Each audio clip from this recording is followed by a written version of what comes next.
Welcome, everyone, to the Union Federation podcast here on the Fandom Podcast Network, where we discuss both Star Trek and the Orville here on the Fandom Podcast Network. I'm going to be your captain. My name is Kevin, and we're talking a lot of Star Trek Next Generation here, guys, here on the Fandom Podcast Network and Union Federation. And, of course, the BQN. And we love our TNG, and we found a wonderful way to relive it again with these two-part episodes. We'll get into that in a second, but I want to, first of all, let's bring in my crew here. I need to bring in my first officer and counselor. I need some counseling, and she's also the founder of the BQN. I'd like to welcome in the lovely Amy Nesser. What's up? Hey, hello. This is the last one of the 8-parters, so I know we got some stuff to get into, but it's not the last episode that we're going to be doing about it, so I don't want to make that clear. So I need to bring in my co-captain, security and weapons officer, and cleaner of the P corner, Mr. Kyle Wagner. What's going on, buddy? I've committed at least 12 to 15 acts of piracy, mutiny, things that could be eligible for court-martial. Just remember, Kevin, don't throw me into the brig until after the podcast. I'll let you say your piece before that happens. So, and back with us, so happy to have with us here the Oracle and our science officer here of the Union Federation Starship. Let me get that out there. Please welcome Haley Stoner. Greetings. Hello. Good to have you back. I know you've been hanging out with the Traveler, seeing some things, hearing some things. Glad to have you back for this final 2-part episode. Glad to be back. Yeah. On some solid ground this time. I know, right? As I mentioned, what's that? I said it's a little tricky out there when there's no solid underneath your feet. Just true. It is a little awkward. Yeah. Yeah. Well, as I mentioned, we are discussing Star Trek The Next Generation. We're talking about all of the 2-part episodes. This is episode 197, and we are discussing the last of the 2-part episodes called Gambit Part 1 and 2. Now, this is the last of the 2-part episodes, 8 total. Please go back and check out the other ones. We had a lot of fun with those. But this will not be the last episode discussing these 2-parters. We'll have one more where we're going to actually showcase the ratings that IMDb has done for these. We're going to go back and relive our ratings as well. And we have been doing this podcast in chronological air date order of all of these. But we're actually going to do it we're going to have a quick discussion about these in the actual lowest rated to highest rated. But we're not going to be done then. I'm going to tease another thing as well, is we're going to also be discussing other Star Trek television series favorite 2-parters and some of ours as well. So stay tuned for that next week. As I said, we first of all, we discussed Best of Both Worlds 1 and 2, and then we went to Redemption 1 and 2, Unification 1 and 2, Times Arrow 1 and 2, Chain of Command, they're all 4 lights 1 and 2, Birthright, Descent, and we are getting ready to talk some Gambit. And the last episode next week, we'll, of course, wrap everything up. This is the Union Federation podcast, and we're with the BQN here, and we, of course, are talking Gambit. And one of the reasons why we are returning to Star Trek Next Generation is because we love it. That's the best reason right there, But also, it has been 30 years as of these recordings that we got new Star Trek The Next Generation episodes, as it did end I believe it was May of 1994. And so, we wanted to celebrate. Yeah, May 23rd, 1994. We wanted to celebrate TNG. And you know what? Let's talk about the 2-part episodes. We'll get more into the reason why of that later. Amy, we're getting towards the end here. How you feeling? Oh my gosh. Again, like I mentioned last time, seeing these in order and just the 2-parters has been an amazing experiment and a great way to get a good overall glimpse of TNG without watching all however many episodes there are. Yeah, it's funny. Yeah, I know, Haley. I just saw you tilt your head there, going like, I can't do a full rewatch, but it is fun to go back and watch these 2-parters because it does take you back to the season. And sometimes, like I'll watch these, and all of a sudden it'll start playing the next regular episode. Like, Yes. oh yeah, but you know, are you getting that feeling, Haley? Yeah, well, and I was also trying to remember off the top of my head how many episodes of TNG there were. Yeah. It's a lot. So yeah, it's fun to rewatch like the entirety of it. I will always sit down, if it's just on or something. But it is fun to just go and cherry pick certain episodes and be Yeah. like, I'm in the mood for this specifically, and that's always fun too. What about you, Kyle? It's been a while since I've done any rewatch of Next Generation, so doing this has been a blast, and it's kind of got me wanting to watch more episodes of Next Generation. It also makes me want to go back and watch, and I guess because of the 1-2-parter, I want to go back and watch some DS9 because I haven't watched DS9 in forever. And you mentioning 2-parters, and there's just something what I remember, and it learned this through this experiment. This stark contrast to Next Generation to DS9 too. And so it's really making me want to explore some of the differences in Trek. It's funny you say that, Kyle, because you're getting the urge to do some DS9. I'm actually in the urge to do some Voyager, because I was on Paramount Plus just kind of scrolling around, and Voyager's right there, and you let the cursor kind of hang over it, and then all of a sudden that inspirational speech that Janeway gives when they're stuck out there, and then you get that opening intro to Voyager. I just love that intro. It gives me a run for the money when it comes to the opening for TNG. So yeah, it's fun. It's fun to go back and just relive some Trek here. But you guys, we have an away mission to get into. So let's go ahead and hit that first one right now.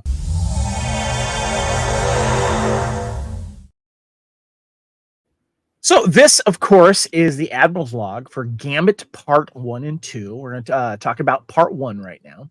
And Amy, I wanted to let you tell us, and we've been letting the listeners and the viewers know here on YouTube, that, of course, the first big 2-parter that we got, Best of Both Worlds, was a season ender. We had to wait till the next season to see Part 2. This is the last of the 2-parters here in Season 7. Was this a mid-season, or did we get this at the end of Season 6? Well, as you know from last week's episode, that was the end of Season 6 going into 7. So this is Season 7. It is not a cliffhanger. And even they could have done it, like they did Unification, like over the winter break, but they didn't even do that. It's not even over Thanksgiving. This aired October 9th. And then a week later, we got Gambit Part 2. So just another couple of weeks in life that this 2-parter came in. I remember seeing this live very, very well. Wow. I remember. All righty. Well, give us Part 1 of the Admiral's Log for Gambit. So Enterprise team is looking for Picard, who went missing while on an archaeological expedition in an unknown location. At a Midway tavern, they get a tip from Rannoch, who claims to have seen Picard when no one else would even talk to them. Rannoch said Picard was talking to a few dangerous-looking men at the tavern. Things took an ugly turn, and there was a fight. The men fired on Picard, and he was vaporized. Riker's team concludes that the missing Captain Picard must be dead, since Dr. Crusher identified the debris on the floor of the tavern as his own DNA. Riker gets a free hand from Starfleet while in temporary command of the Enterprise to go after Picard's killers. After further bribery of Rannoch, who tipped them off in the first place, fails, Riker resorts to threatening him with expulsion to cruel Klingon justice. Rannoch has 12 outstanding warrants against him in the Klingon Empire. Riker learns it's the work of mercenaries who head for the Barada system. Data works out the only plausible planet is Baradas 3, now uninhabited, but rich in archaeological remains of the De Bruins, a Romulan-related race. Indeed, his party finds Picard's traces there, but is attacked by 3 mercenaries who capture Riker. There was a firefight on the ground, and Riker was rendered unconscious and transported by the mercenaries to their ship. On board their ship, the mercenaries implant a pain control device on Riker. The ship itself escapes orbit and is able to run away from the Enterprise, and its scanners are not able to register the mercenary ship beyond a few seconds. Data speculates that the ship is covered with an energy absorbent material and hence not detectable at long ranges. He decides to stay with the ship at Baratus rather than embark on a wild goose chase. To Riker's surprise, there is another person on the ship with the pain control device, and it's none other than Picard, who has given his name as Galen. Of course, after his archaeological professor, he was pressed into joining the crew on account of his skills, especially in archaeology. Narek is the engineer, Baran is the captain, Vector is a pirate, and Talera is the Romulan. Picard tells Riker to win the pirate captain's trust by pretending to be Picard's enemy, as he is disliked. Picard signals an opportunity to Riker by manipulating a locking of the anti-mix flow, which takes the plasma pressure beyond critical. The only option would be to dump the core and be stranded, but Riker jumps in and saves the day and makes the crew realize that he also has skills and hence should be kept alive. Meanwhile, on Baratus, Data speculates that the mercenaries were looking for artifacts from the planet and delivering them to the Romulans, as Romulans themselves cannot enter Federation space. But the mercenaries have attacked many sites recently, and Data questions why and if there is a Romulan connection. He determines that the mercenaries have not yet attacked the site at Calder 2, even though it is very close by. Deeming it as a probable next target, Data goes after it. Meanwhile, Picard tells Riker that he wasn't vaporized, he was transported. Picard was investigating the destruction of an archaeological site and traced them to the tavern. When captured, he convinced them that he was a smuggler, Galen, and joined their crew. They are stealing Romulan artifacts from the entire sector and looking for a particular energy signature. As the mercenaries reach Calder 2, Picard stalls them by defusing their shields and allowing Baran to beam up a few artifacts. That's when the Enterprise arrives. Now Riker steps in and uses his access codes to drop the shields of the Enterprise. Data knows that Riker's codes have been changed as soon as he was captured. Even then, he drops the shields. The mercenary ship fires on the Enterprise engines. To be continued. You know what that reminds me of? And if you're watching the video on YouTube, I'm showing the slides here. The way they ended it kind of reminded me of old school TV where like, ha, ha, ha, and you just pause the film, and then like you got to wait either till after the commercial or you got to wait till the next week, or the whole laughing at the end. And you see them like pause. Yeah, that's what it kind of reminded me of. Anyway. Yes, that's funny. Okay, so I want to get your guys' new reactions to watching this again, and if you have any memories of your old reactions, please feel free to share that. Haley, you have joined us again for this. Want to get your thoughts on Gambit Part 1?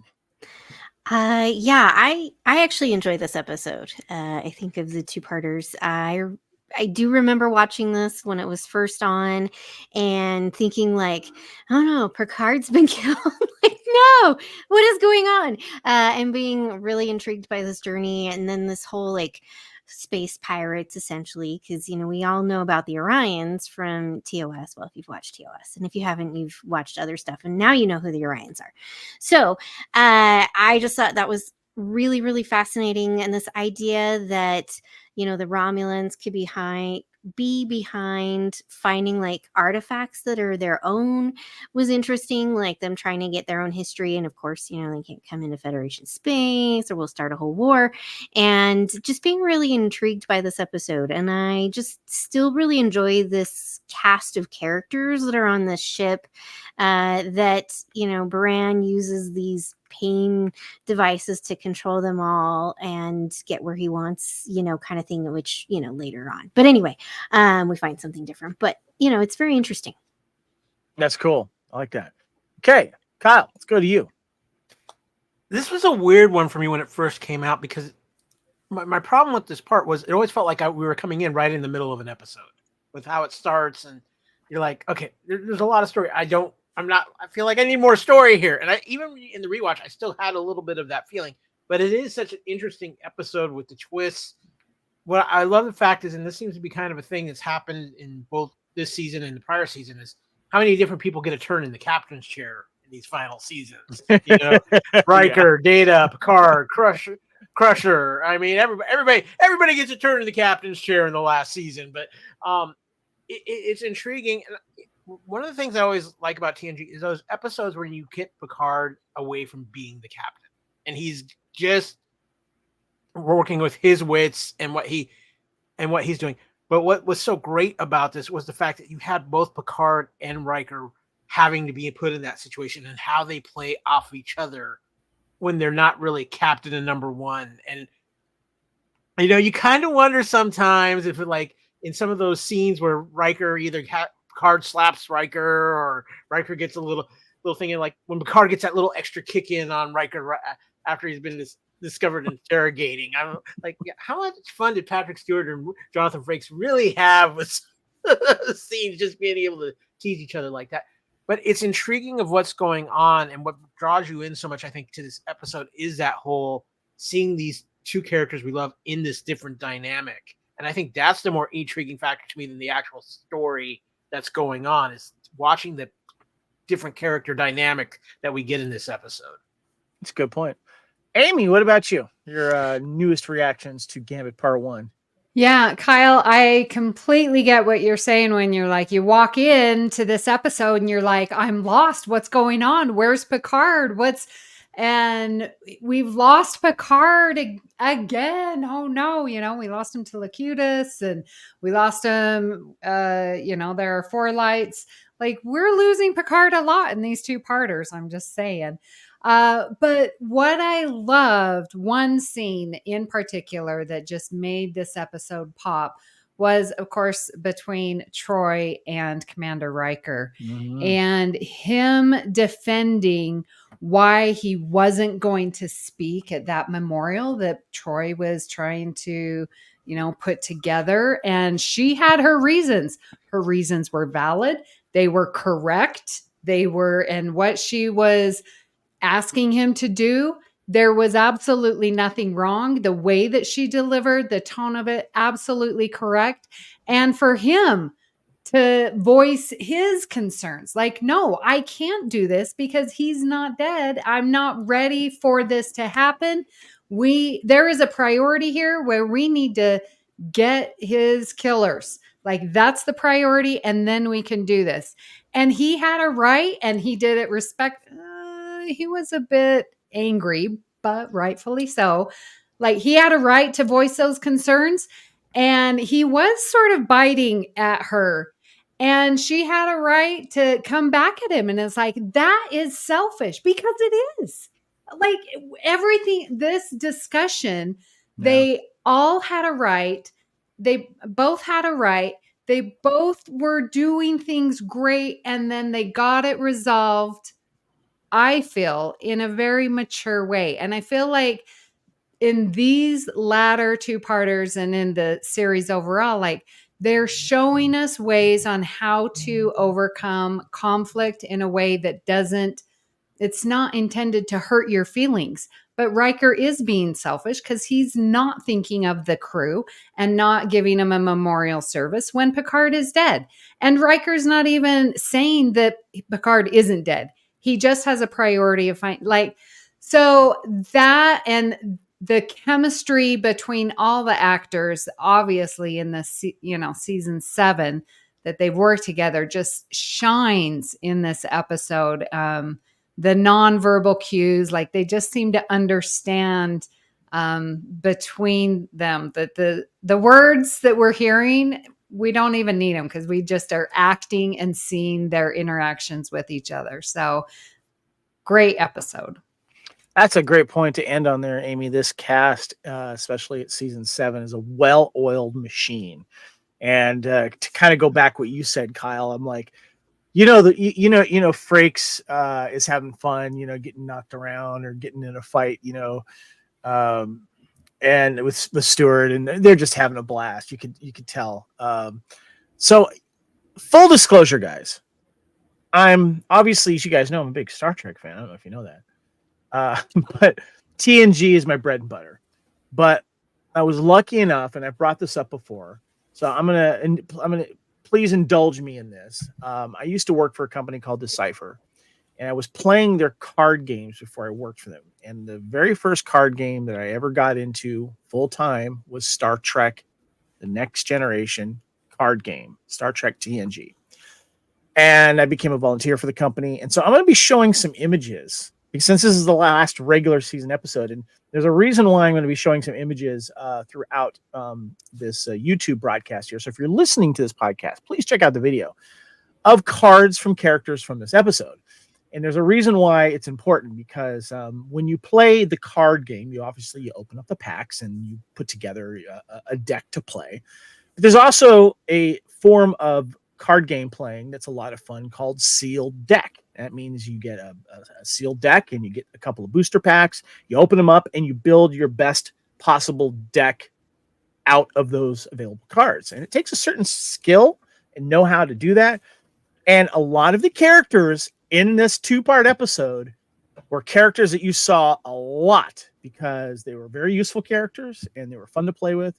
So one of the things I want to also mention too is in this episode, we do usually have a segment later in the episode where we talk about the cast and characters, but we're going to kind of sprinkle some of those in throughout some topics here. And the first one I want to bring up is the character of Vacor.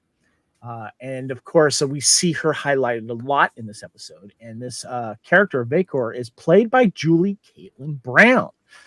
If you're wondering who she is, she was also on Babylon 5, and she also was in a Deep Space Nine episode where she played Ty Kajata, a security officer.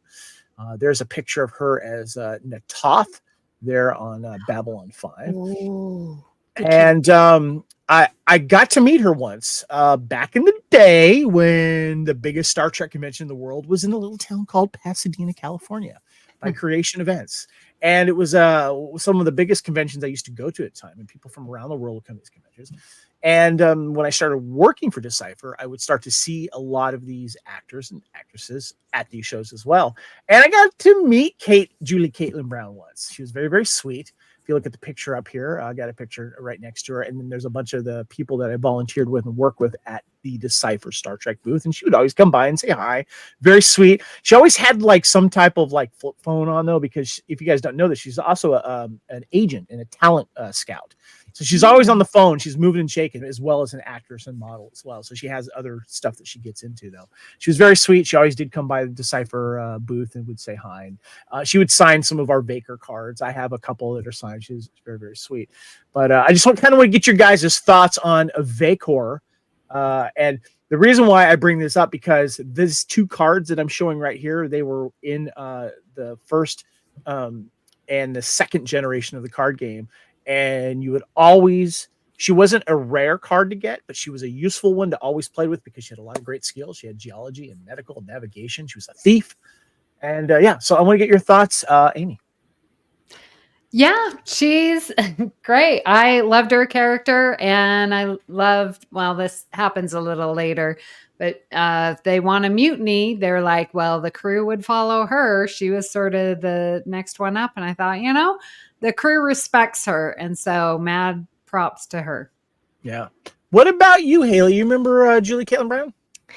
I do. And I, like I said earlier, the characters were really great, these mercenaries. And I loved all the interactions because, they are all working together, but also out for themselves, which is just, really great. And I remember just this strong female character. And I love how apparently her integrity went up and her cunning and her strength went down between the 2 cards. And that's, I know, isn't that funny?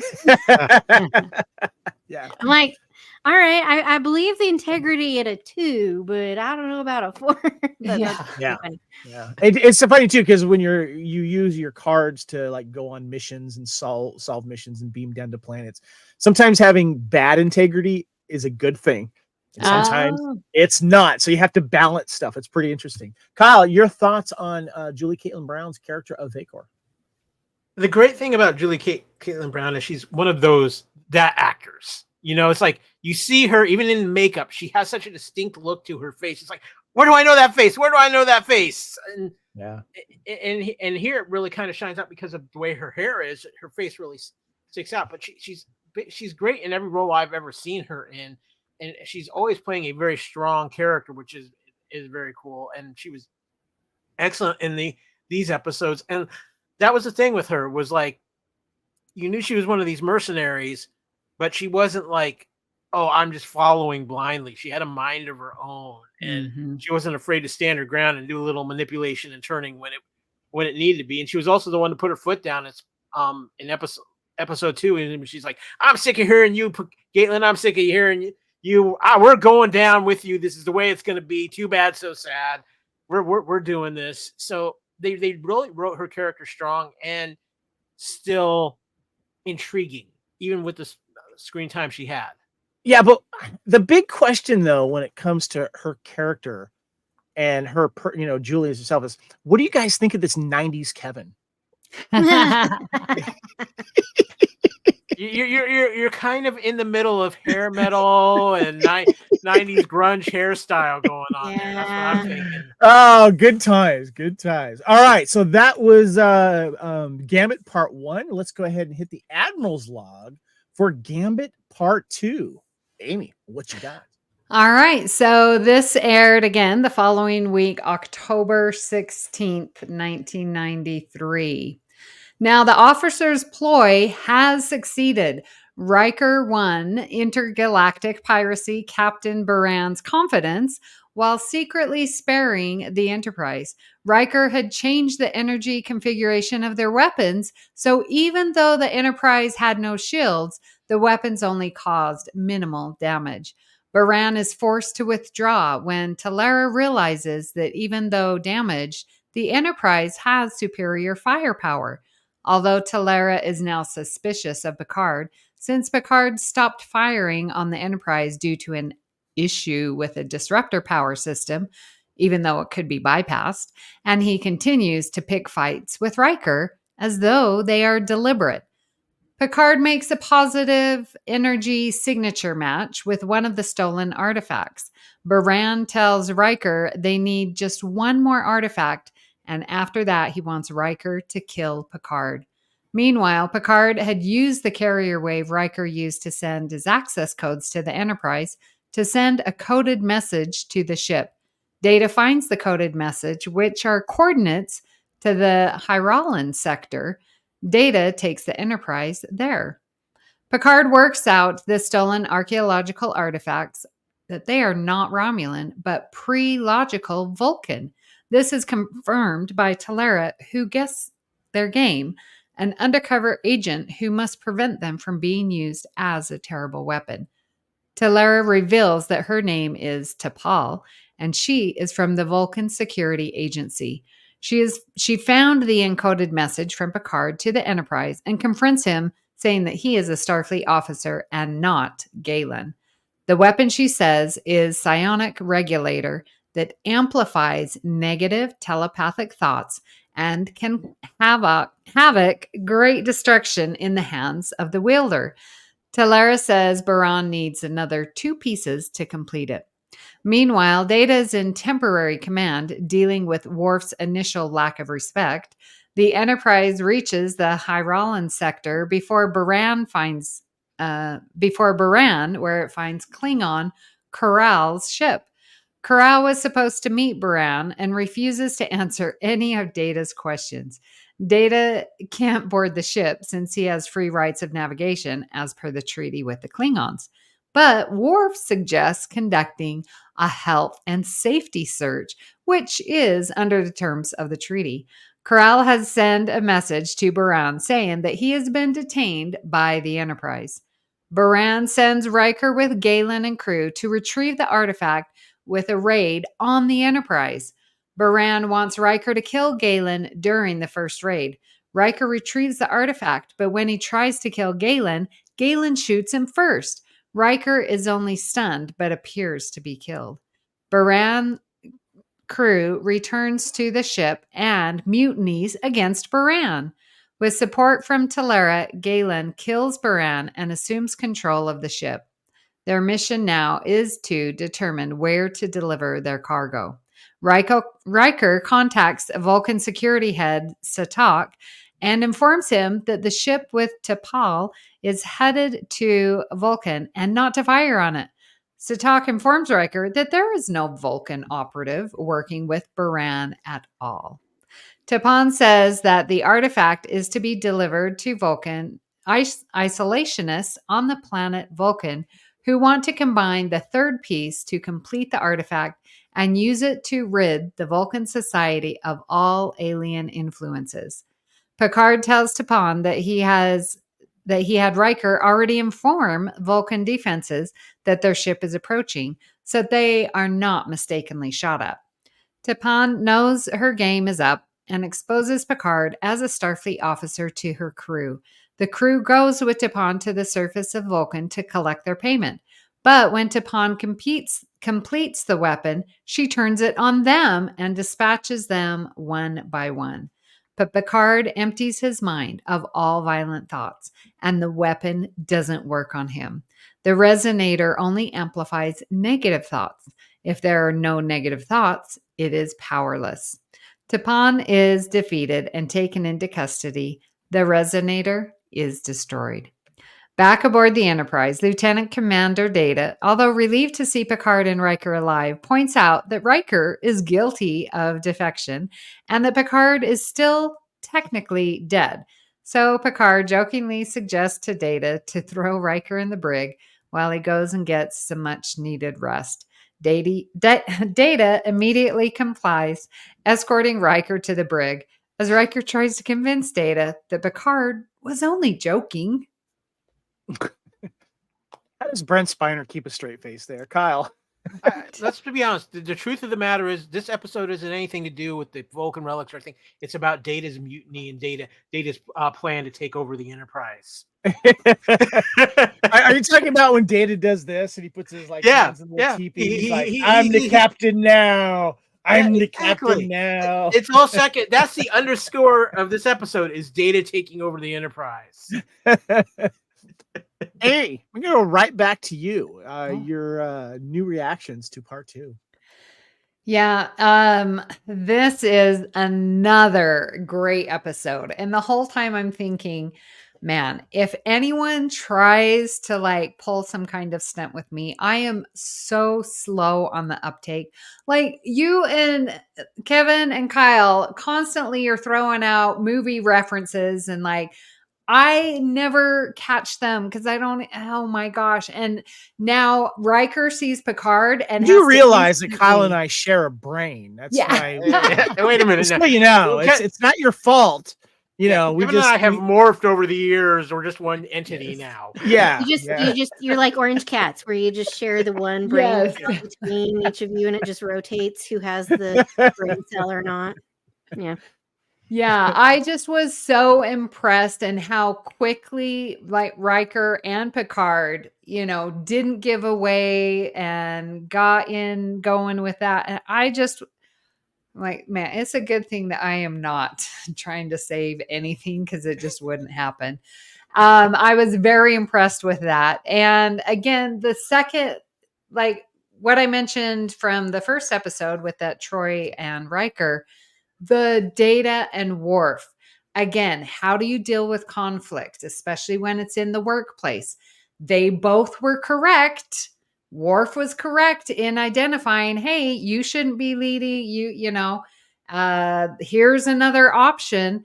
But Data was like, well, you never hear Riker do that. And when you do, there's an appropriate time when I want your opinion. And then there's appropriate time where you need to follow my orders. So it was very important for both of them to speak their mind.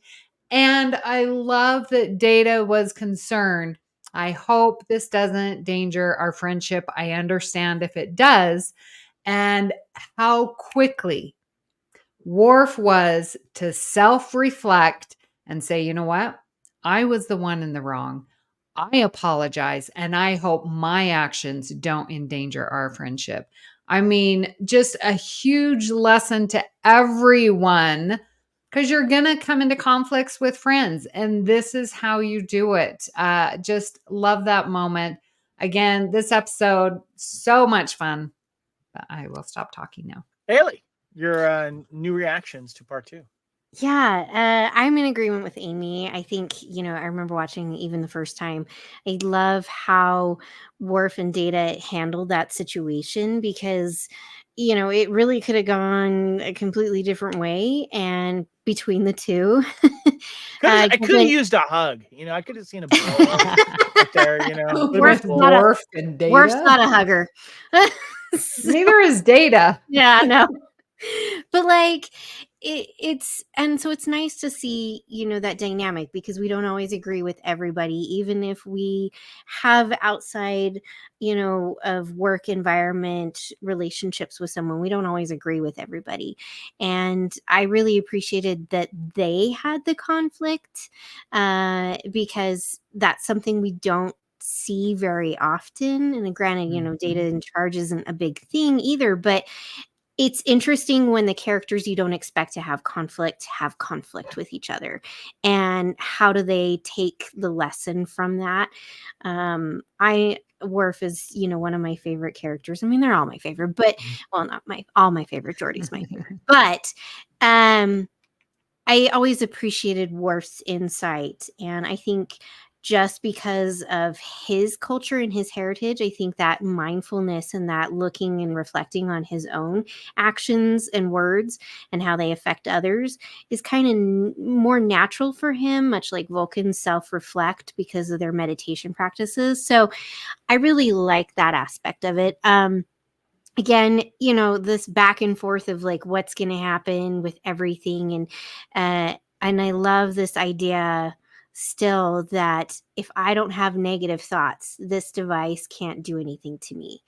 And it's hard to wash those from your mind. Everyone has them, to various degrees, and to be able to have that control to say, I'm not going to think anything negative of this person who wants to do me harm. I'm not going to think negative of anybody is really, really incredible because none of us can do that.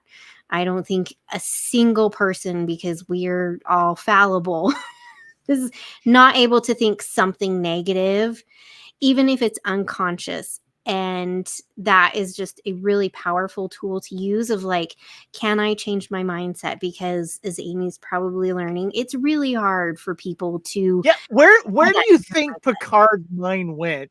Where do you think Riker's mind went? Where do you think Worf's mind went?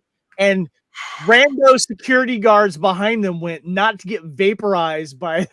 I just want to correct. It was thoughts of violence, not negative thoughts. Thoughts of violence. Well, yeah, you're right.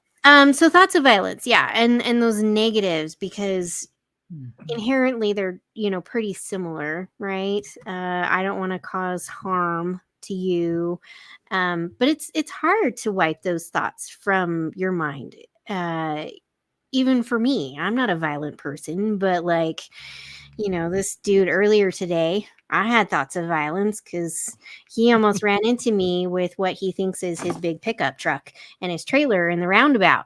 And my violent words came out of my mouth. So, it's amazing to think that you could do that and that people can have that ability. And I think that teaches all of us that we don't always have to look for, A, violence is not the solution, and B, those negative thoughts, those negative emotions towards others and towards ourselves, because it's interesting. It's not really clarified in this episode that it's violence towards somebody else. It could be violence towards yourself that could be those thoughts that this device could kill you for. And it's really interesting of a concept to think that you can control your thoughts to be that, but also that a device would wipe out. I mean, think about that. Like, hold your thoughts on the device, because Okay, we're gonna start talking about the Stone and Okay. Gold, because you've touched on some cool things that I want to expand on later. So yeah, Kyle. again, this episode, the great thing about this two-parter, this was just a fun two-parter because of the cast of characters you have, getting people out of their element, and everybody's talking about that Worf Data scene.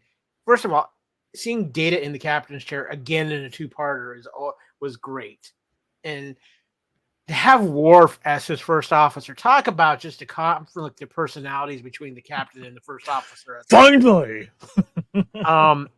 And that is such a great scene where Data brings him into the ready room and kind of admonishes him, but reminds him what the duties of a first officer are, which Worf was not ready for. Let's be honest. This version of Worf was not ready to be first officer. A couple years later, after a couple years on DS9, yeah, probably so. But at this point, Worf wasn't ready for that. But again, that's what makes this one so fun. It's just everybody being out of place and being in a different role than what they're normally used to. And it makes watching these characters who we've watched now for 7 seasons that much more interesting to kind of see them in a little bit of a fish out of water situation. The only thing I know, we're going to talk about the Stone of Gold in a little bit, Kevin. The only thing I'm going to say, I'm going to cross my streams a little bit. Bruce Banner is screwed with that thing. Yeah. We'll get into that. I love that there's been a good discussion about that scene between Worf and Data, because I feel those are good character building moments for both those. And Kyle, you kind of touched on it too. When we see Worf eventually go to Deep Space Nine, he's not this Worf anymore.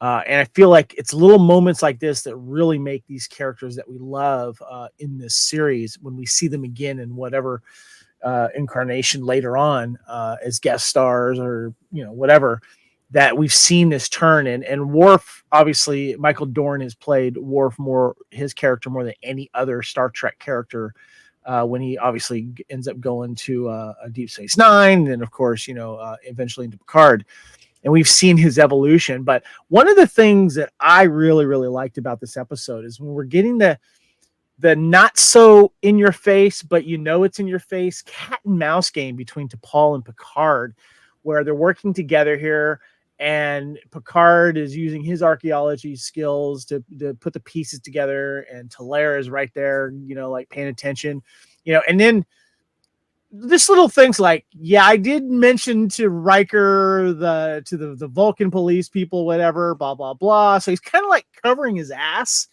but not like doing it so much in front of the crew until Talera kind of like calls it out. And then I like when they get down to the planet and everyone's like, where's our treasure? There it is. And she's just like quickly like, putting the Lego piece together, from what she learned. Like, I got to get this thing done. And you're seeing this happen. But then that Picard has the knowledge on how to defeat it, but he's not forthcoming about that yet, because he has read the device. He's read the inscriptions and all that kind of stuff. And then poor Narek and Vacor, don't get, not only do they get, kind of gypped on their prize, but then all of a sudden, they're thinking negative thoughts, they're dead. So that was one of the things that stood out for me with that episode. Now, as I mentioned, guys, one of the things that I wanted to touch on too is we're going to touch on characters throughout this episode. And one of the ones that I want to touch on is Arctis Baran, the treasure seeker. And as I mentioned, I've thrown some pictures up here on YouTube. Got to throw in some Star Trek CCG cards. I loved playing with Arctis Baran. He had archaeology. He was an officer, security, treachery, commander of the Fortune, smuggler, and thief. And it's pretty cool. And when you read the text on these cards, it adds a little more oomph to the card playing experience. When this personnel uses a skill to complete a mission, you may download an artifact card and place it in your core. If it is an event or present with the personnel or piece of equipment. So anyway, I love little stuff like that. But the other reason why I wanted to bring this to the table as well is I'm a huge fan of this character actor here. And of course, the actor I am speaking of is Richard Lynch. And he's been through some crap, guys. And he's been upfront about it too. In 1967, remember, everyone was doing a lot of drugs back then. After taking LSD acid, he set himself on fire in New York City's Central Park behind the Metropolitan Museum of Art near Cleopatra's Needle. After recuperating, he candidly spoke about it in an anti-drug documentary. He made use of his scarred face to play sinister-looking characters in horror films. He spoke 5 languages fluently: German, Italian, Russian, Spanish, and Swahili. His body was donated to medical science. He served in the U.S. Marine Corps, and he played flute, piano, guitar, and saxophone. And we lost him back in, what was it? 2012. 2012, yes. And I want to show some other pictures of some of the other work that he's done. He was in the original Battlestar Galactica, and he's been in a bunch of stuff. But I did find a Remembering Richard Lynch article. I just want to say that read a little bit from that, saying Richard Lynch was an actor born in Brooklyn, New York, who portrayed Arcus Baran in the Star Trek Next Generation 7th season episode Gambit Part 1 and 2. And this comes from the Real Nerd Herd at WordPress. So there you go. So he's been in a lot of stuff. 1976, Sword and Sorcerer, 82 with Anthony DeLongis. Kyle, we know him. He's a friend of the network. Our good friend. Yes. Savage Dawn in 85. But one of the things that I want to throw out too that I remember him most from is Invasion USA with Chuck Norris, where he played the haunted terrorist who wanted Chuck Norris dead and tries to bait him. And Chuck Norris knows that he has his number. And he was one of the best bad guys I've ever seen. This is where I first remember seeing him. But of course, being a fan of Highlander, I don't know if you guys know this or not, but on the Fandom Podcast Network, we have a Highlander podcast. And Richard Lynch played a villain, a immortal villain in an episode of the Highlander series. So Highlander fans know him well. Is in the episode called Blind Faith. And so I want to give a shout out. I want to kind of give you guys his thoughts on Richard Lynch, who played Arctis Baran. Let's start with you, Haley. Yeah, really good character. I do remember him in Charmed because I'm a girl and I watched that show. I'm gonna guess he played a bad guy. Yeah. So, and I was looking over like the article and different things that he was in. It's so interesting. I'm kind of surprised that I'm not seeing that he was in. Oh my gosh, I'm blanking now. Now I'm forgetting. Anyway, he was in TJ Hooker. So a lot of the sets back in the early days, they were all like Mission Impossible. So they were on a lot of stuff. So like I remember we did an episode on the other network that I was on, and we talked about like all the different appearances in other television shows of our Star Trek, cast, because the lots were right next to each other. And I love that he was in an episode of Murder, She Wrote too. I love that show. I did forget one really cool, important trivia that's Star Trek related here. It says he is the older brother of fellow Star Trek The Next Generation guest star Barry Lynch, who played Stefan Deceive in the season 6 episode Face of the Enemy. Yes. Marina Sirtis took, of course, masqueraded as a Romulan, and his brother was in that episode. So there you go. Yes. So Amy, let's go to you. Your thoughts on Arctis Baran and Richard Lynch. Well, that's very interesting about the brother because I've interviewed the brother. Really? Yeah. What was he like? He was really awesome. He remembered a lot about it. So it was pretty cool to hear his memories. But no, I loved Baran. He was a villain where he was easily played and manipulated by Riker and Picard, but he still was menacing. The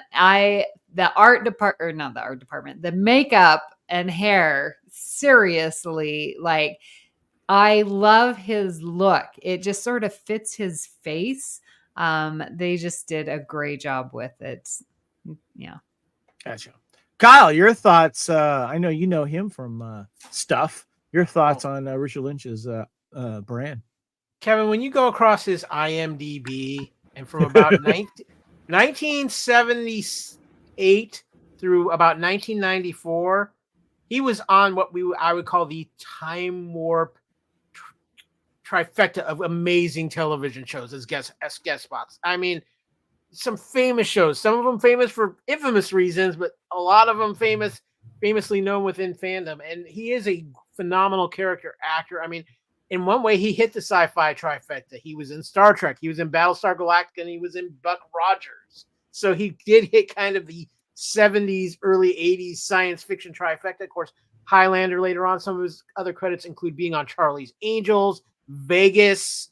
He was in so many things. I'm going through. He was in that show Cover Up, The Fall Guy, Automan, Blue Thunder, Manimal, TJ Hooker. I mean, it just goes on and on. But he's got one of those recognizable faces, and he did so many things. And for you and me, Kevin, because we are fans of Chuck Norris films and stuff, Invasion USA obviously is a huge standout, and he's great in this two-part as the bad guy, and he's just got that menacing feeling to him as a bad guy.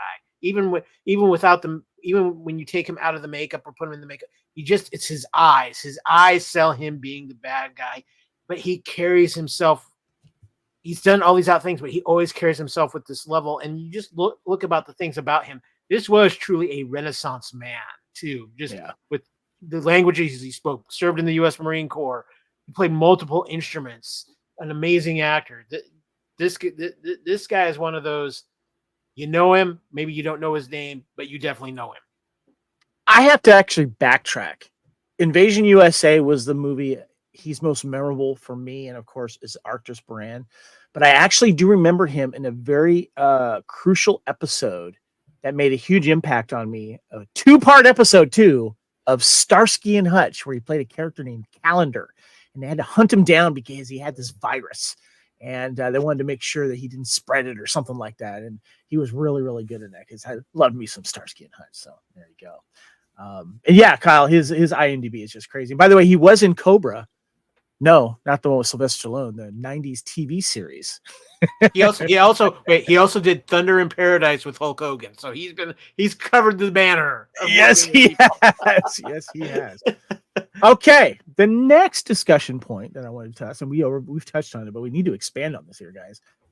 It's kind of the big MacGuffin here, and that is the Stone of Gaul. And of course, guess what Kevin does? Kevin puts up pictures from the Decipher Star Trek collectible card game. These were playable cards. They were either artifact, which was a hard thing to find and made whatever you used it with powerful, or you had this cool equipment card there. And I wanted to bring this to the table. It's interesting too, because you can read the lore on some of these. And this particular one on the right says, ancient Vulcan telepathic weapon kills by magnifying aggressive and violent thoughts and can be blocked by peaceful thoughts. When in hand until played in his event card, kills everyone in the away team without youth or cunning greater than 7. So you can tell if you're playing a card game, you're screwed there if you don't know what's going on there. But what brings this to mind, guys, I want to throw something in your brains. If you think about all of Star Trek The Next Generation, all the cool props, all the cool weapons and costumes and stuff like that, but I want to stick with props for a second here. If you could go back in time and go, I want that prop, I want to keep that prop. There's 2 that come to mind. And everyone's going to say Reskin Flute. Fine, you can have it. It's not my favorite. I want the Stone of Gaul. But more importantly, I want the Horrigon. Go to Amazon. I know, right? I have a wood one. So I'm going to ask you guys when I come to you and ask your opinion on the Stone of Gaul here, because I found a really cool article on Star Trek volcanology at a blog. Someone actually made a prop of this out of some pictures and stuff. The Stone of Gaul is one of the few Vulcan props created and seen in Star Trek history. It's almost the only one from Star Trek The Next Generation. It appeared in the episode Gambit Part 2, designed as most hand props for the series by Rick Sternbach. The Stone of Gaul was realized beautifully on the screen. This image is of Steinbeck's drawing from the book of Star Trek TNG, The Continuing Mission. You're looking at the video there on YouTube. It's a picture on the left there. The prop is now owned by forum member Anthony Sforza, who graciously agreed to share some wonderful photos of it. Anthony bought the Stone of Gaul and it became available at Star Trek Experience in Las Vegas many years ago. Rest in peace, Star Trek Experience in Las Vegas. We miss you. And I loved how, like, detail the Stone of Gaul is and how it's actually like a puzzle you got to put together, and you got to put your hand down a tall Klingon shirt to grab one piece, and you got to go over here to this planet to get that other piece. Pretty cool there. I just wanted to share that with you guys. So I want to get your guys' continuous thoughts on the Stone of Gaul, and I want you to tell me what Star Trek artifact throughout the TV series would you like to be having sitting in front of you right now while you're podcasting? Kyle, you look like you want to go first. You go. Well, I just want to mention that the Stone of Gaul went on to have a great second career as a prop on Stargate SG-1.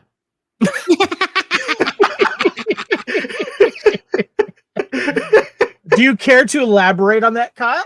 I mean, you just look at this. I mean, the design of it seems like it should be on Stargate. I mean, I agree. I feel like I'm pulling this thing out. I'm opening a gate with it. That's funny. Love it. Funny. All right, Kyle. But it is one of the more intriguing artifacts in Star Trek, especially with Picard being so fascinated by it, talking about the third piece of that and what I want to see what it looks like together, and him deducing everything as he's going along with his artifact knowledge. But I'm sorry if I'm going to have a Star Trek prop in front of me, and I know I want a classic communicator sitting on my right in front of me. Boring answer, Kyle. Everyone says that you can buy those plentiful everywhere else. I'm talking about something you can steal from the set, Kyle. Come on. Okay, well, if it's something I can steal from the set, that's a. I'm setting the bar high here, guys. All right. That was a boring answer, Kyle. Come on. I'll work on it. All right. Amy, your thoughts on the Stone of Gaul.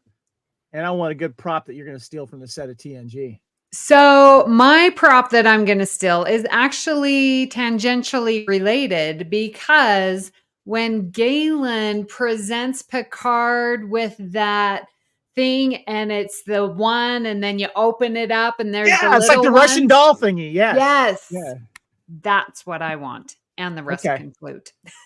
Gotcha. Okay. You know what's funny too is you just reminded me of something too. The other thing that is a close follow-up is the Betazoid gift box. It was actually Armin Shimmerman's face. Remember that one? Yes. Okay, Haley. We've been silly here. Bring us back down to ground here. What are your anymore? You were kind of going on a little bit more about the Stone of Gaul, and I stopped you. So I didn't want you to feel like you can't continue with this, but then I also want to get your thought on what you would steal from Star Trek. Yeah, and I want to continue my thoughts too once Haley's done. You got it. Go ahead then, Amy. You go ahead. Yeah. Okay, I just told you my artifact. Now let me talk to you about this, because bring it on. I totally forgot this whole Stone of Gaul thing, and I was watching it, and it really reminded me of Picard season 1 with those Romulans that were the women that were trying to get this ancient artifact that would destroy everything. It brought back those hints of it.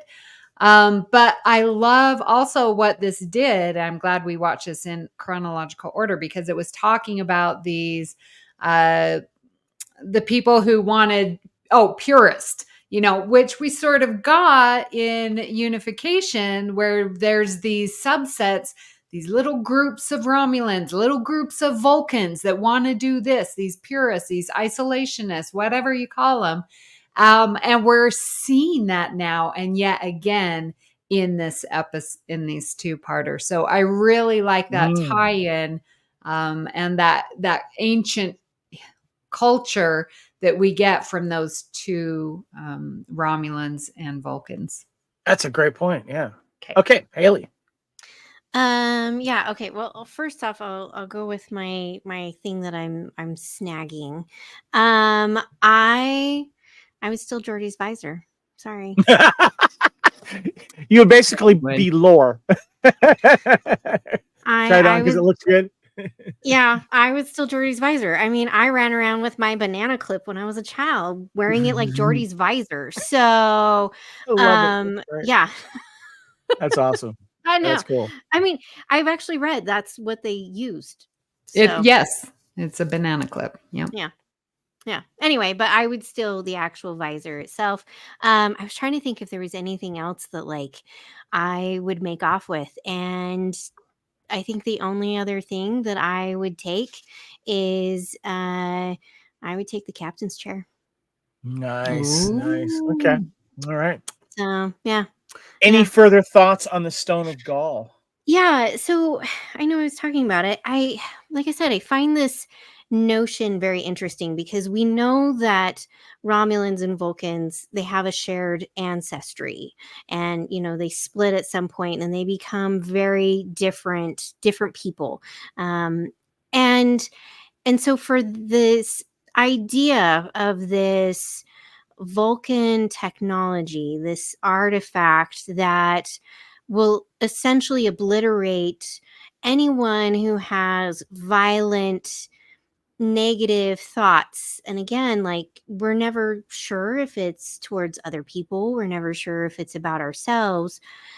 And the way to diffuse that is through peaceful thoughts, whether again peaceful thoughts of yourself, peaceful thoughts of others, is really kind of interesting, but it also kind of harkens back to this idea that Vulcans, they go through Kolinar, and it's not that they don't have emotions, but they learn to control their emotions rather than letting their emotions control them.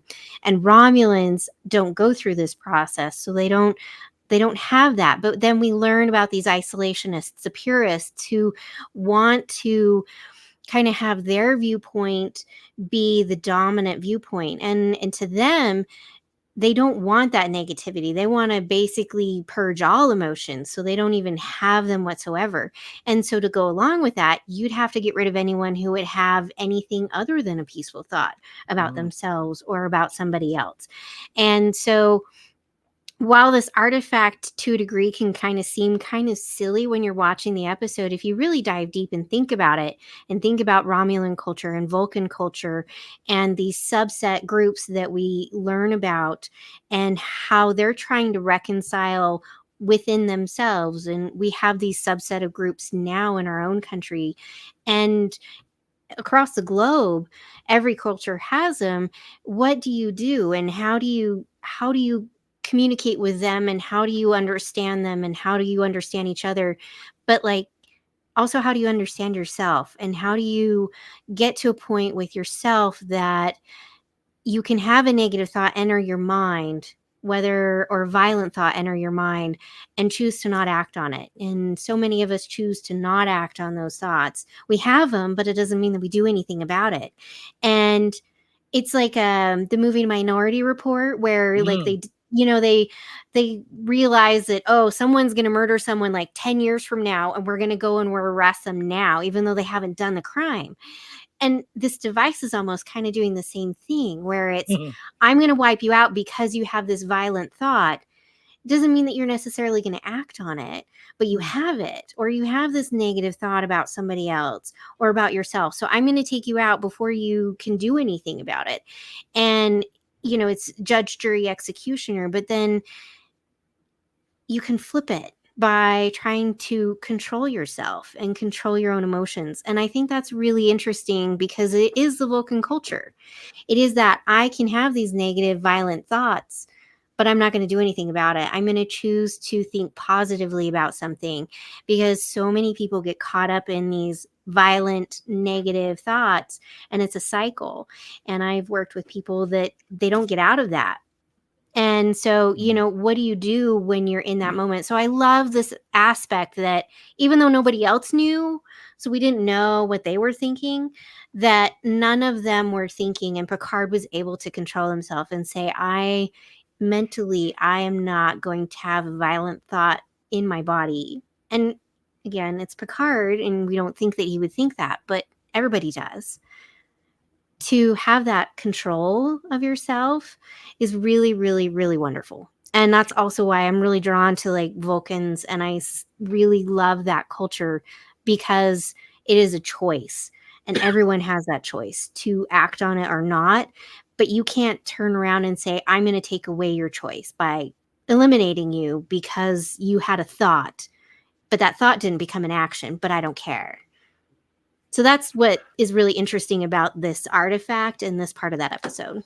I just want to say that was an excellent way to make those comparisons. Shout out, by the way, to the Minority Report.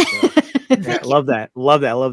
And I felt like I just got counseled. You know, I just sat in the couch and Haley was just like laid it all out for me. It was great. I love that. Well, thank Okay, you. Kyle, you're on your redemption tour right now.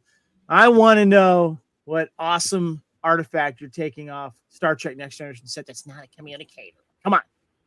Let's see. Is it Worf's Batlift? Is always probably That's a but good one. if I'm going to sneak another Star Trek thing, and maybe not off the Next Gen set, or I can maybe replicate it and see that. I want Spock's boots from Undiscovered Country, the thruster boots that he has. But I want a working pair. I want a working TOS pair. tricorder. Yeah, but here's the thing: there is only one true ultimate answer. It's whatever box of contraband you can steal from Mariner on lower decks, because you know that's going to be full of good stuff. All right. Your redemption tour has completed. Well done, Kyle. I like that. Okay. All right. So that was a Stone of Gall. Great conversation. And thank you guys for telling me what you'd steal from the set of Star Trek Next Generation. Because, you know, when we rewatch that, we go, God, that would really look cool while I'm podcasting. You're hanging in the back here going, Nina, look what I got, you know? So, yeah. All right. We're not done yet, guys. This is Union Federation. We're talking Star Trek TNG, the 2-part episodes. And there's a reason for that. Big reason. A wonderful article that I found by Dalton Norman, published April 30th, 2022 on screenrant.com, where he took all of them and listed them in the order of their rating on IMDb, and he gave his thoughts on them. And we're going to cover that in the next episode. But he does give a little blurb on each episode. And what he does say about this 2-part episode of Gambit Part 1 and 2, he says, usually TNG's 2-part episodes had important implications for the show moving forward, but occasionally they would simply tell a compelling story that was too long for one episode.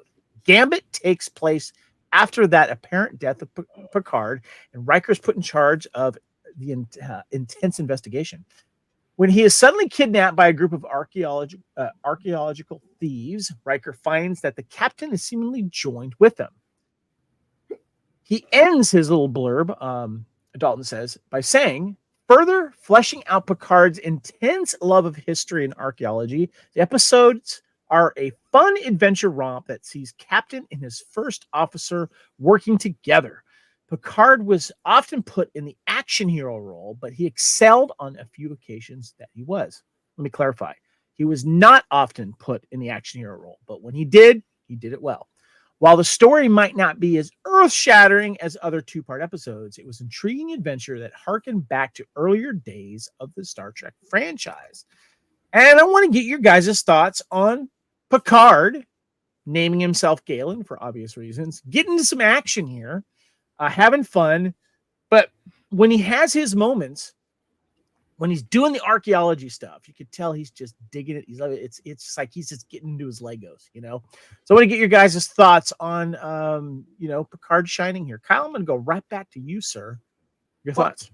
I mentioned this a little earlier in the episode. You know, I always like it when you have Picard accessing some of his other skills besides just being the captain with the diplomatic, and especially when he can be out of the realm of Starfleet a little bit. And here you got him.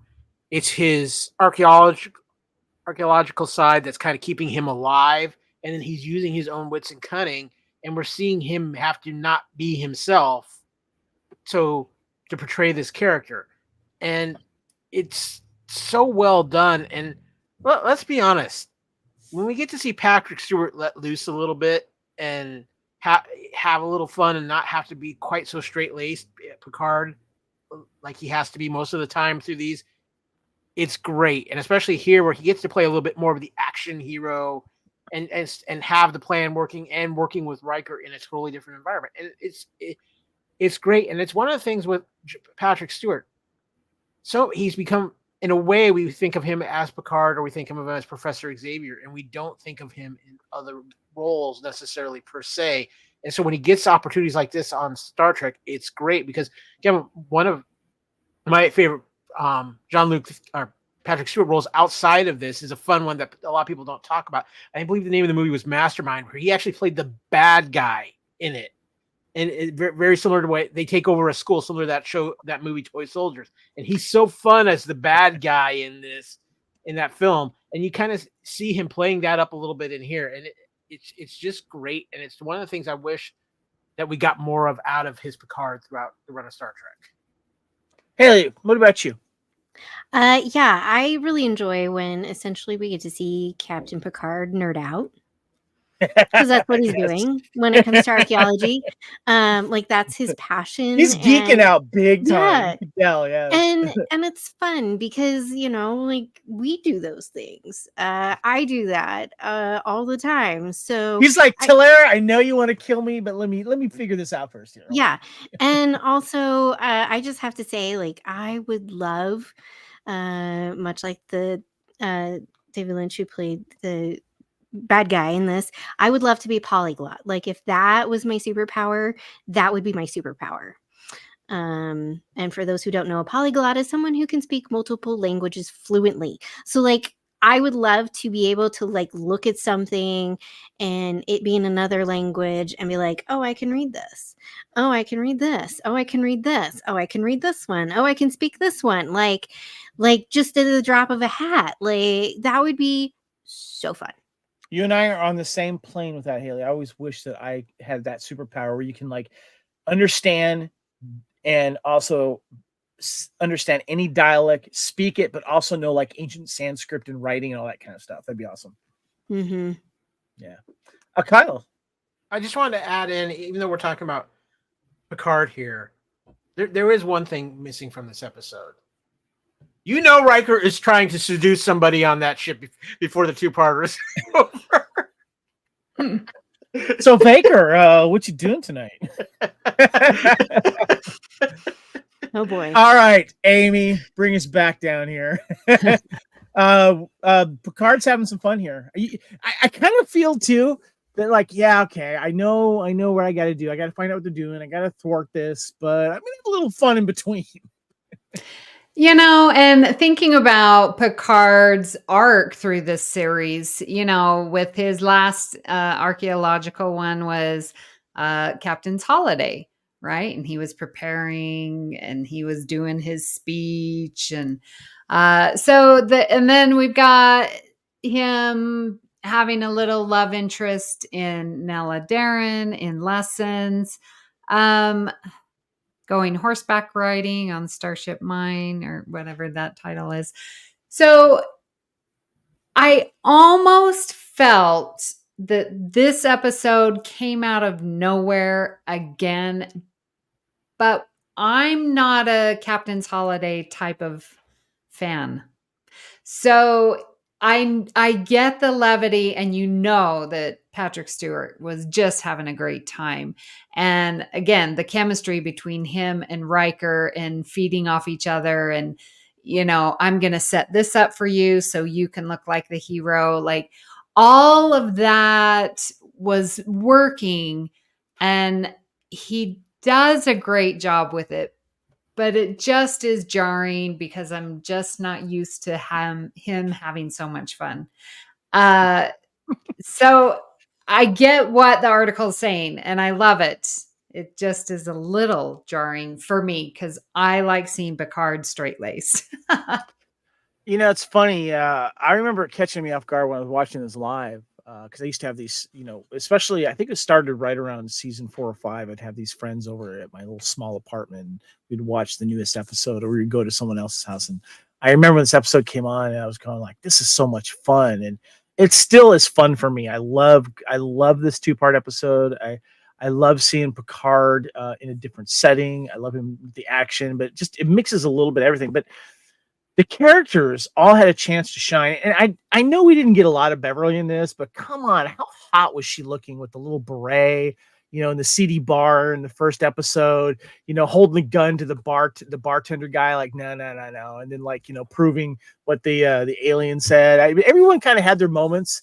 And it's just, I really felt like this 2-parter for me, it definitely feel like what the guy says in the article, Dalton says, is that it felt like they needed more than just a 45, 50-minute episode with a commercial. They needed to add more to it. They're like, well, let's do a 2-parter here. Let's have some fun with this.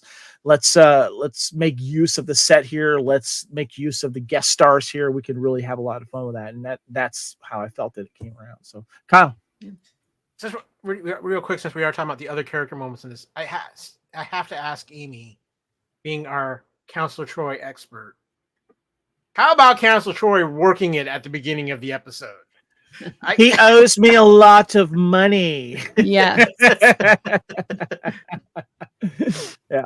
I need to know Amy's thoughts on this side of Troy working. Yeah, come on. What do you think of her at the bar dealing with the scuzzy, bartender, and he's obviously hitting on her, and he's like, I gotta find the dude, Yeah, I have a hard time because I'm a feminist, and using that is, we shouldn't have to do it.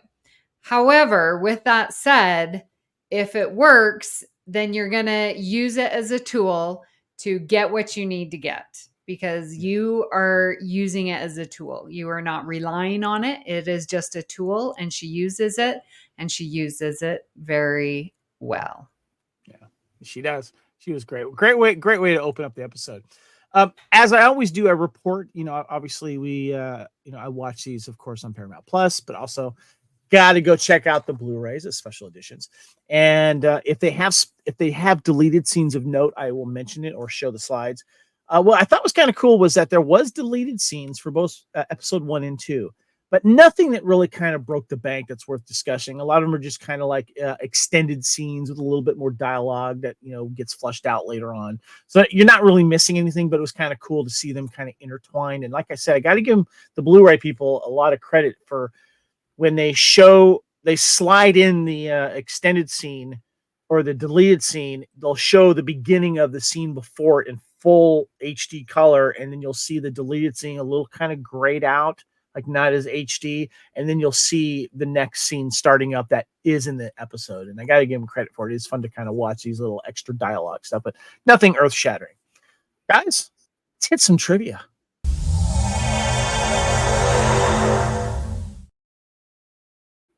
Yeah, what I like to do is we'll go ahead and kind of alternate and take some turns here.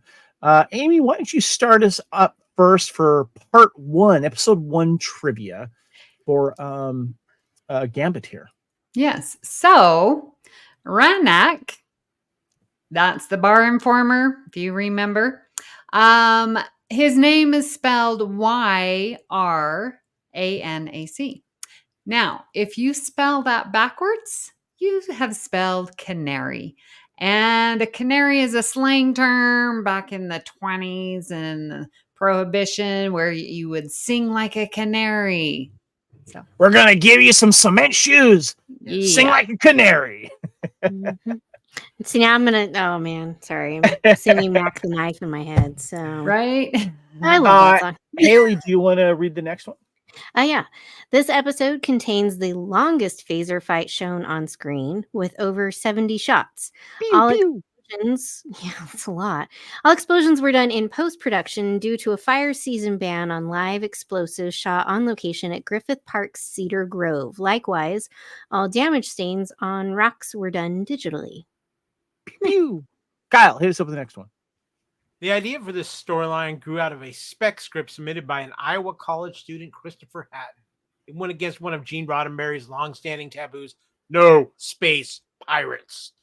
The producers liked that Hatton's script was a less talky romp, but Rick Berman, although keen to proceed with an excellent story, tied a bandana around a bust of Roddenberry when discussing the story. Hatton's original script followed from Picard's point of view and didn't involve Riker at all. He submitted a second script, Thy Own Self, 1994, later in the season.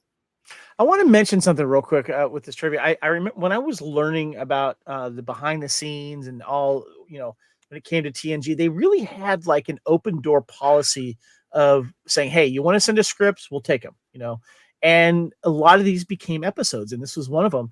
And I also like the fact too that, Gene, we love you, but sometimes you're wrong. We need space pirates. Okay. They don't have to be ice pirates, but we need space pirates. Space pirates are great. Come on. I mean, one of the best space pirates in the world, Han Solo. We love Han Solo. We like, and if your crew can do this, but also the other thing too is no conflict among the crew. How much great drama do we have in this episode because we had great conflict between the crew? Mhm. Gene, I love you, but sometimes you got to evolve a little bit. Just gonna say, Two of us you had look like Harry you're puzzled. Mudd. Yeah. yeah. Yeah. Oh, exactly. I mean, And seriously. Orion's. And Orion's. Yep. There you go. The next one, Bruce Gray, Admiral Chakotay. That's Chekote. know. Previously played the same character in The Circle, 1993. That was Deep Space Nine, which aired only 6 days before this episode. Gray also later played Surak in the episode Wakening in 2004. Who's next? Would that be you, Amy? I think so, yeah. Yes. So the bridge at Baran's ship is a massive redress of the Enterprise battle bridge. The most notable elements remaining from the original set were the view screen and the ceiling. All right. Haley. The mercenary vessel's bridge is later redressed as the bridge of the USS Pasteur in All Good Things. One of the central consoles was a set element that also appeared in All Good Things when the Romulan commander Tomalach leans over it to address Picard through the view screen. What, Picard? Are we going to stare each other through the neutral zone? Love that scene. Kyle, I believe you are next. This is only one of 2 Star Trek The Next Generation episodes where Picard is never seen in his Starfleet uniform. Trivia. There we go. What's the other one? Did we just recently cover that? Yeah, Wasn't it? I think it was another one of the other part. I think it was the second part of one of the 2-parters. Was it Birthright? Oh no, Descent. Descent. No, yeah, no. Descent. He's in uniform. Yeah, he's in Chain of uniform, right? Command, isn't it? Chain of Command. Yeah, Chain of There you Command. go. Yeah, there you go. Okay. So Baran uses a pain inducer worked by remote control to enforce discipline among his crew. It's similar to what Cardassian interrogator Gul Madred used on Captain Picard in Chain of Command Part 2. Yeah. All right, I'm going to say the next one. I got dibs on the next trivia here for Part 2. I see. Yeah, because not only because I wrote the notes, but because I'm also a Lakers fan. The lone Klingon mercenary in Part 2 was played by Los Angeles Hall of Fame basketball player James Worthy. NBA star James Worthy appearance as Kral came about due to a chance meeting on an airplane with Robert O'Reilly, of course, more famously known as Gowron. Worthy had always wanted to appear in Star Trek The Next Generation. At O'Reilly's urging, Worthy met with the producers, and they considered the possibility of a cameo role. This timed perfectly with the need for filler elements in the Gambit story arc. Thus, Coral was created. Worthy is one of my favorite basketball players of all time. I always loved him when I was like heavily into the 80s and 90s Laker players. And I love how tall this guy is, and they showcase it in this episode. And no one knows how to spill wine like this guy does. So I love the backstory. Like, that's just fantastic. Yeah, it is. I've got to chime in here because I am a huge fan of big game James Worthy myself. Showtime, Lakers. What they didn't tell him, though, was that he was going to get the carpet cleaning bill for spilling that Bud line after. Kyle, why don't you hit us up with the next bit of trivia for episode 2? We learn here that the Vulcans are one of the 4 founding members of the Federation. The other 3 are humans, Andorians, and Tellurites. All right. Amy, you want to hit us up with the next one? Yes. Picard assumes the name Galen on the alien ship, which is the same name as his old archaeology professor from The Chase. And didn't we just like touch on this character in or this episode, The Chase, in the last season of Discovery as well?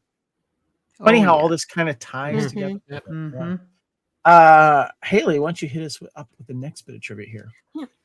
The episode's Vulcan subplot was based on one of Spock's admissions that a Vulcan could kill for a logical reason. Story editor Nareen Shankar commented, "We went for people who very logically felt that Vulcans' problems were linked to contamination by illogical people. So in a logical sense, you say get rid of them, a very logical way to arrive at racism." There you go. All right. Kyle, why don't you hit the next one? Initially, the Vulcan god of death on the resonator was bald. Hair had to be etched on him to avoid resemblance to Patrick Stewart. If you watch, okay, so I read this trivia before I watched it, and when they do the close up, you see the little dude on it, and you can see where they etched the hair. And I'm like, Oh my God, I that's wonder if funny. did Patrick Stewart say something like, "Why does this look like me, bruh?" That's hilarious. Yes. That's great. All right. I've lost where I am, so Amy, I'm going to go back to you. All right. In early drafts, the psionic resonator was much more powerful, capable of killing millions of people at a time. Yeah. Kyle, hit the next one, please. When Talera calls out Captain Picard, she introduces herself as T'Pol. This is phonetically similar to the name of the science officer T'Pol in Star Trek Enterprise. And you don't think I didn't notice that this time around? I was like, wait a minute.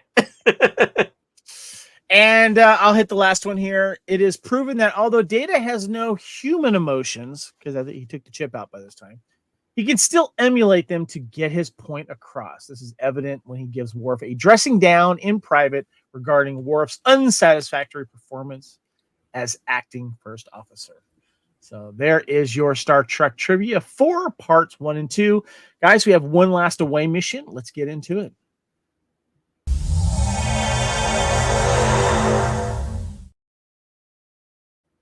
This is where we like to discuss of course, the cast. If we have anything that stands out, we can discuss too. But we also like to dive into the guest stars as well. I do want to mention that director for part 1 was Peter Lorison, and director for part 2 was Alexander Singer.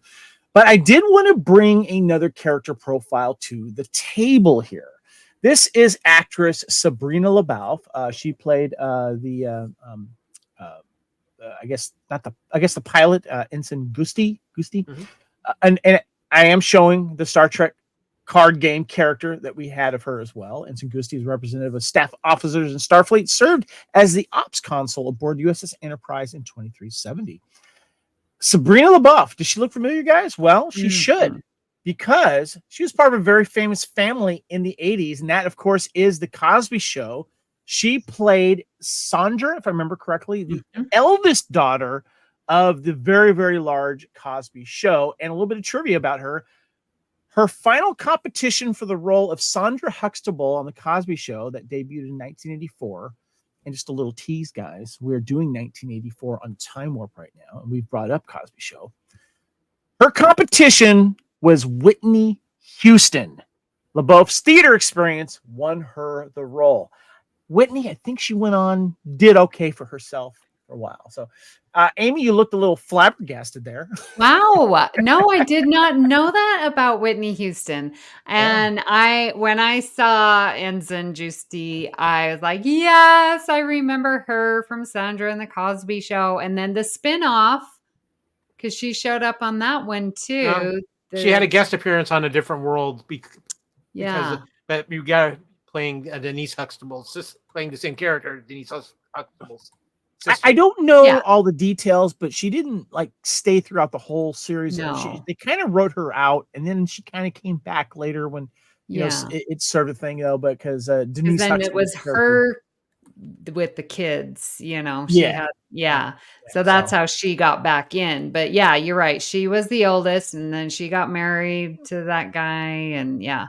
But no, I loved seeing her on Star Trek because, back then, before Cosby had his issues, it was amazingly great show. So good. That was must-see. That was Thursday nights, man. That was And the picture that I have of the Cosby cast, she's the one on the bottom left there. And if you look at what she's wearing in that picture, kind of looks like what she's wearing in this picture here on the bridge. So I'm just saying. She's And wearing a you got similar her in clothes. another yellow shirt. Yeah. Nurse. Yeah. Here's the ultimate thing. You're on in the 80s. You're on an episode of Star Trek, and you're on Cosby. You're kind of owning your TV career right there. Yeah. Mhm. Yeah. I loved her role in this episode.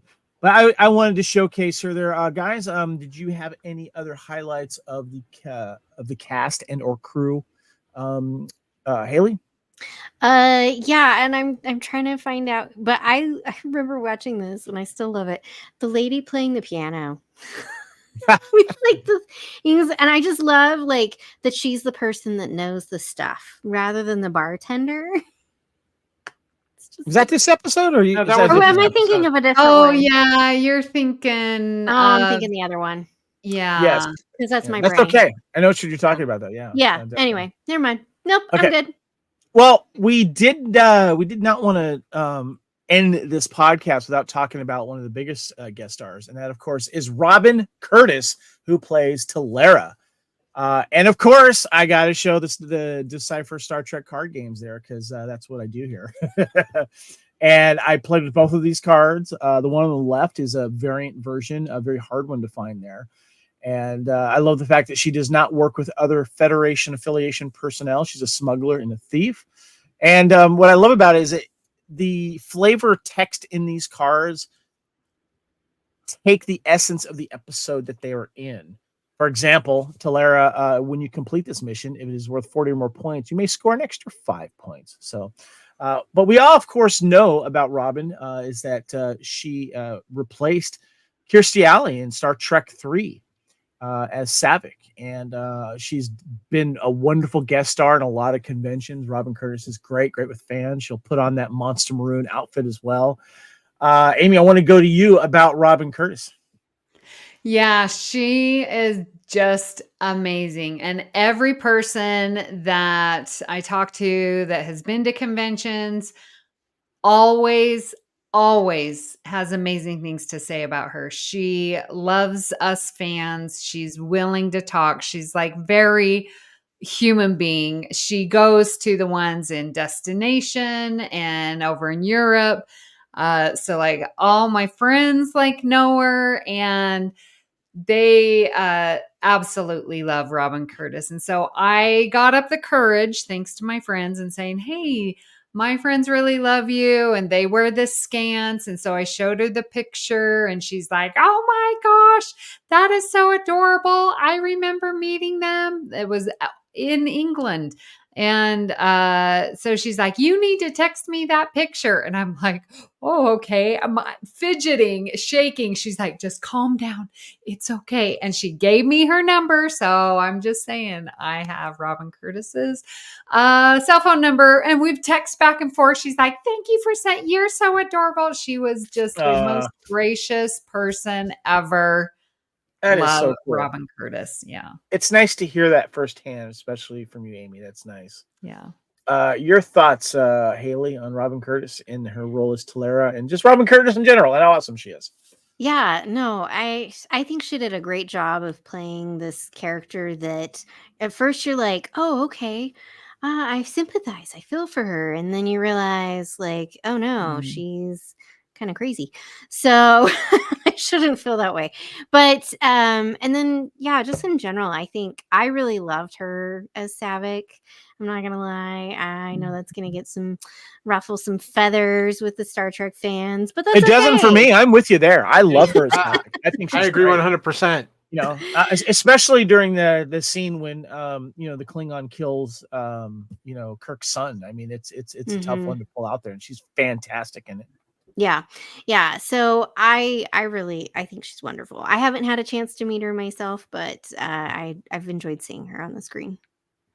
Kyle. She was great in this two-parter. I know a lot of people were kind of excited that when they first saw her name coming back to Star Trek, she was coming back as Savick.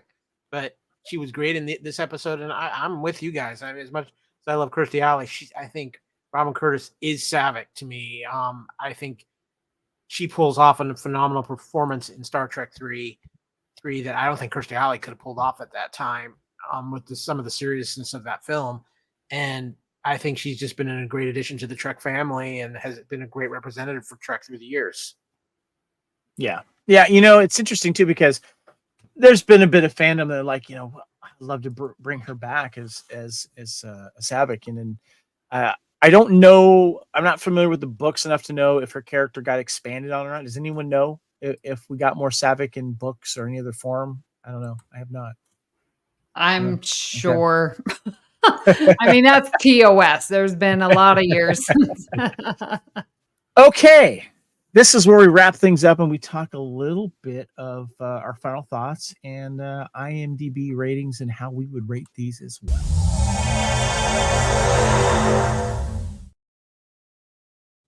This is Union Federation, episode 197. We're discussing all the Star Trek two-parters. And this is the last of the two-parters, not the last episode, though, regarding this topic. Gambit, part 1 and 2. So I want to get your final thoughts here. I'm going to go to you here first, Haley, because I also want to get your thoughts on the other episodes that you missed, because I want to get your rating on those. But I want to ask you guys this, not only your final thoughts and the rating, and you're going to rate both of these as one episode. And this one actually felt like one episode, which is kind of cool. But I also want to know, was this a satisfying two-parter for you, knowing this was the last of the two-parters here? So Haley, I'm going to go to you, and I'm taking notes here as well. You came on for Time Zero Part 1 and 2. But I want to get your thoughts on Chain of Command Part 1 and 2. The IMDb rating was 8.3 for Part 1 and 8.9 for Part 2. But Chain of Command, obviously a great Star Trek episode two-parter. There are 4 lights, a lot of good stuff to pull from that. We got Jericho as well. Your thoughts on Chain of Command? Where would you rate those as one episode together? So Chain of Command for me, I give it a 9.5. Nice. That's a good solid score there. Like you know, I remember, and to this day, like it's still hard to watch. You know, as Captain Picard's being tortured and whatnot, like it is kind of painful to go through. And I remember watching it the first time, just thinking like, holy crap, like it's just so intense. And but they are such a good episode, and I love this introduction, like the Cardassians. I mean, we've kind of, my knock is for Jellicoe, but that's my own thing. I don't really like him, but I think overall, like the episode is just really, really well done, and I just really love it. So the next one, we did Birthright Part 1 and 2. That was, of course, the Warp episode, and it also the first episode revolved around Data having these weird dreams about his father. But in the second episode, we didn't get Data. We just got more of Worf finding, of course, the Romulans and the Klingons that found this colony together, and he creates some friction among them. What was your thoughts on Birthright Part 1 and 2? They rated it 7.6 for the first one and 7.3 for the second one. So I give that one a 6.8. 6.8. All right. I do that because I really like the second part of the two-parter more than I do the first part. I get Data having dreams. It kind of makes sense, but it's also just really weird for me. But I like the second episode, because of Worf. I think Worf trying to, you know, we get this in little bits here and there where he meets other Klingons that aren't Klingons, or he meets ones that are like, there's the one episode in Deep Space Nine where they go to the one planet that's caught in the loop anyway, and it was them that ended up crashing there, and then they, you know, the generations later, and so he meets ones and they're not Klingons, but they live like Klingons. And I like these moments where Worf gets to kind of bring out that aspect of himself, where he was raised by humans who did their best to give him that culture. So I like that aspect of the episode, but the rest of it, I'm like, eh. Okay. All right. 6.8, we have you on there. You tied with someone else, but we're not going to say who. So the last episode we did, of course, we had the return of Lore being able to take control of his brother. We also get the return of Hugh, who leads some rogue Borgs, and obviously some dilemmas and situations ensue with that. Descent Part 1 and 2, the IMDb rating gave the first episode 8.1 and the second episode 7.8. What was your thoughts on Descent Part 1 and 2 as a whole? Yeah, so I give it an 8.9. Nice. And why is that? I like this two-parter. It's got really good moments with Geordi, who's always just my favorite, and whatnot. And yes, it revolves around torture and hurting him, but at the same time, like, it's that play with Data, who is trying to appeal to his brother because his brother's also given him this emotion chip, and now he's got to learn how to like live in this chaos that he's never had before. And so he's trying to appease Lore, but he's also caring for his friends and wants to help them. And this tug that Data has is really kind of interesting, because you'd think that he wouldn't have that, because, you know, even with the emotion chip, you'd think Data would just continue to be Data. And I love that tug and pull. I also, surprisingly, I appreciate what Lore is trying to do with the Borg by giving them back their individuality and by letting them say, hey, you know, you have a choice. Like, you don't have to be part of this collective. You don't have to be a drone that just does what is given into your brain, essentially. And so, yeah, I like that aspect of that episode. Very cool.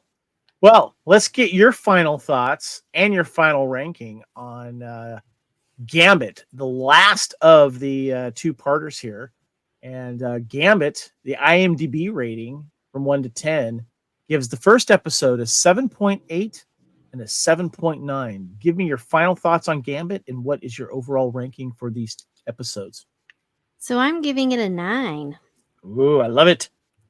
Again, I think, you know, this aspect of Picard getting to do something that he really enjoys and have fun with it, but also kind of get to not necessarily play a bad character, but kind of pretend to be a bad character, because he is so good. He is so straight-laced and you know, black and white. And here he's getting to play in that gray area a little bit, and he's getting to be coy and sly and kind of act like he doesn't know things, but he's already figured it out, because we already know about this character that he is 10 steps ahead of everybody else. And I really love that play and interaction that brings to his interactions with these mercenaries, because they think they have the drop on him when really he has the drop on them.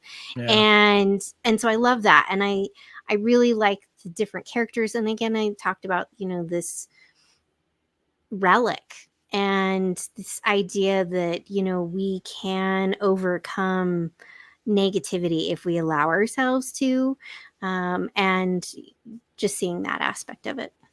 Very cool. All right.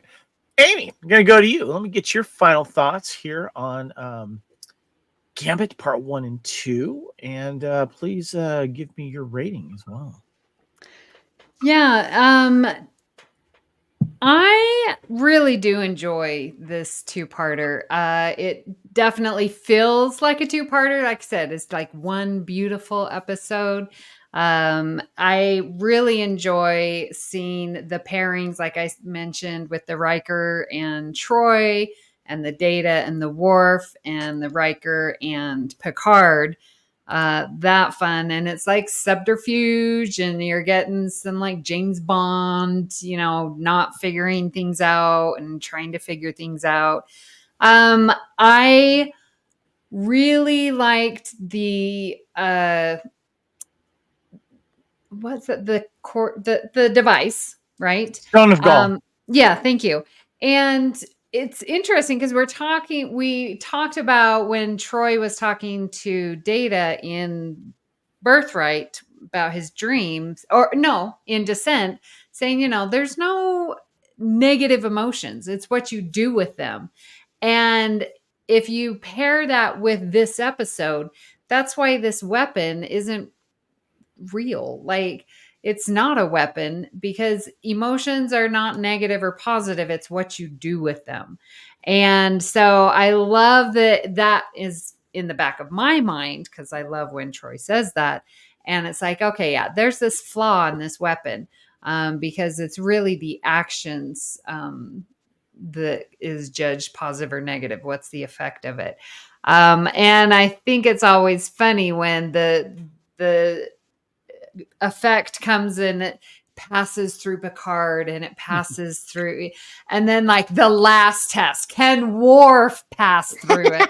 And yes, thank goodness that was the test. I know you're kind of going, "Whew, Worf, man." I know, Yeah. because You just got the expected dress. him. You just got the dress down by the android, and you're not sour about it, you know. So yeah.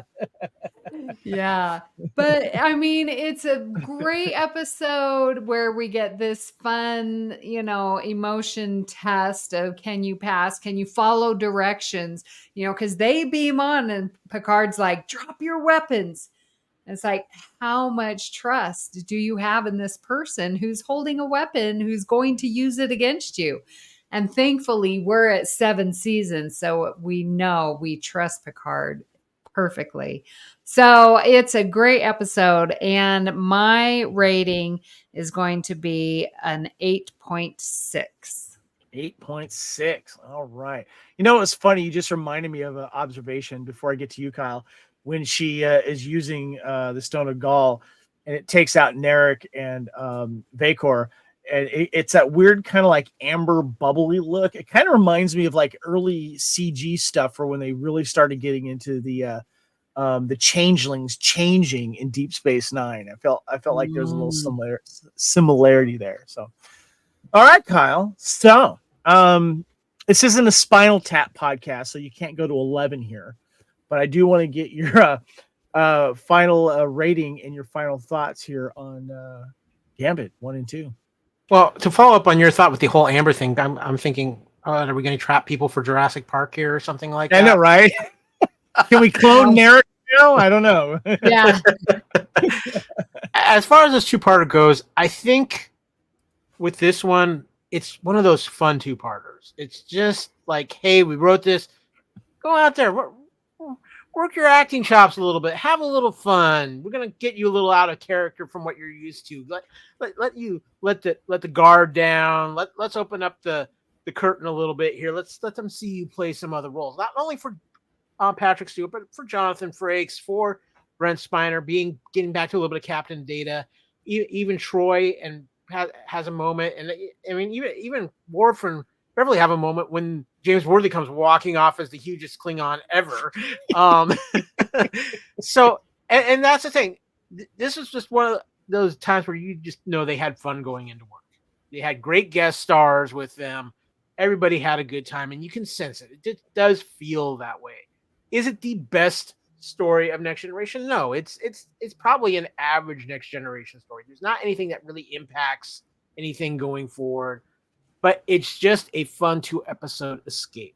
Mm-hmm. And I think for that, I'm going to rate this an 8.4. It's fun, but as far as having an impact like Best of Both Worlds or a few of the other ones we've talked about, it doesn't have that. But it's a great palate cleanser and a great thing that you can put on set of episodes you can put on for anybody and say, this is the fun side of Star Trek.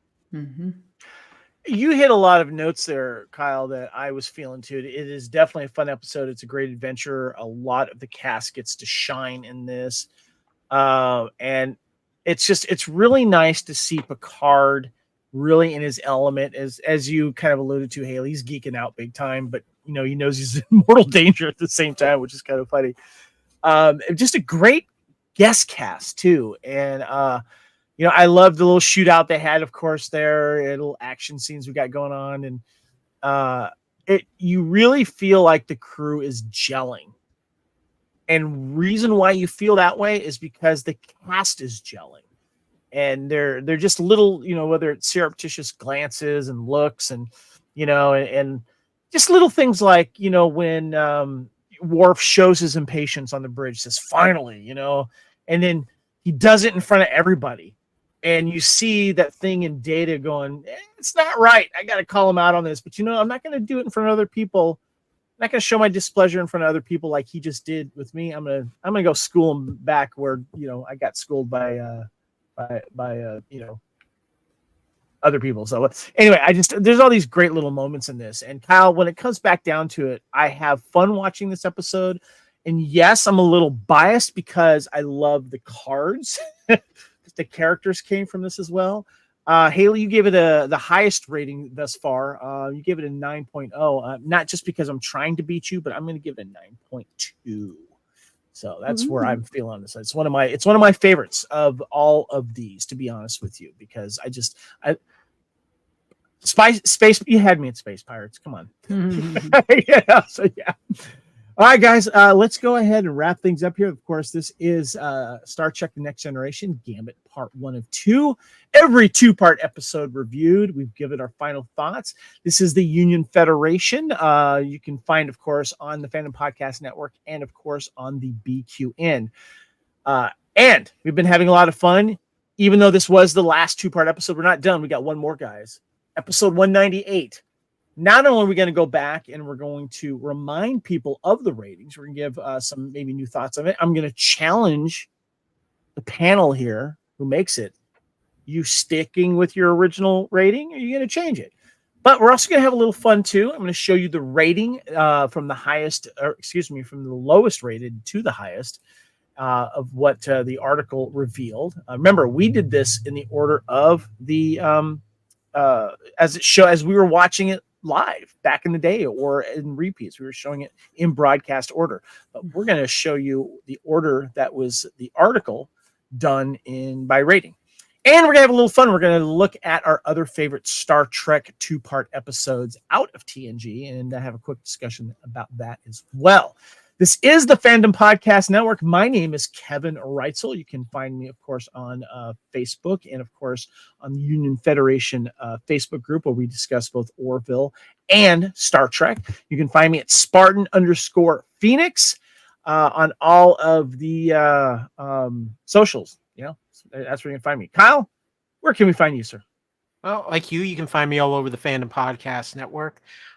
As well as you can find me on Twitter at AKyleW. You can also find me on Discord at AKyleW. You can also find me on Instagram and Threads at AKyleFandom, or you can just call me the Ice Pirate, because I just feel like I need to do some pirating now. And if I'm going to pick a pirate, I'm going to pick one of the more fun pirates, and I will stay away from space herpes. As an Ice Pirates reference, people. There you go. Okay, Haley, it's great to have you back. Where can we find you if people want to chase you down and say, we love you on Union Federation? Yeah, so you can find me in our Facebook group, and you can find me on Blue Sky and Instagram at Trekkie01D. Awesome. All right. Okay. Amy, you like to cover things over there on the BQN, and I'd like you to let us know what's happening over there. Yeah, well, we have started our live show on Sunday mornings, 9 a.m. Pacific. It's a View Screen is the name. It's on YouTube, and we're having fun interviewing different guests. It's like watching a regular talk show. So join us there. You can also, and then we put All Good Things on hiatus. So I'm just doing these 2 shows right now. But you can find me in our Facebook group, the Union Federation, also on our Facebook group for BQN, which is called the BQN Collective. And I am also on Discord enjoying that. So find me there, Amy Nelson 522. And we have a BQN Discord server there.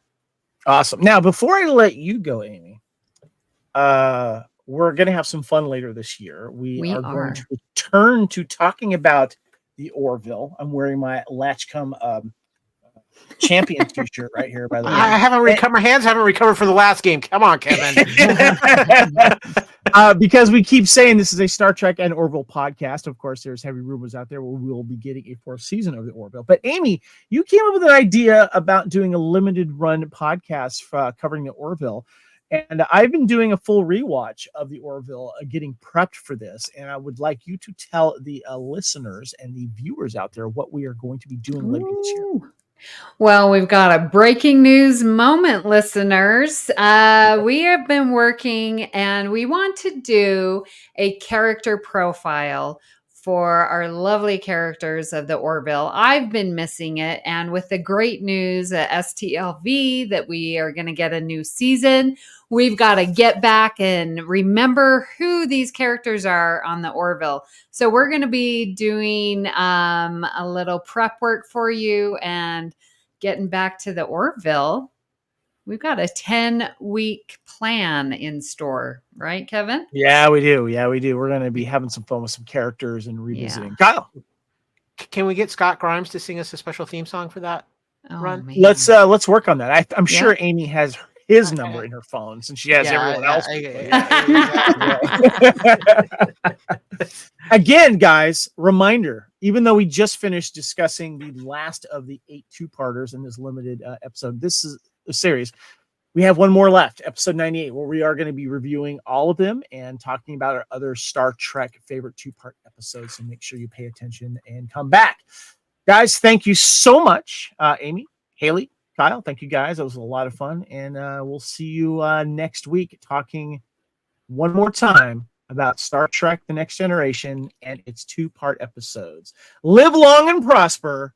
And without a doubt, this is the weirdest ship in the fleet. We'll see you guys next time.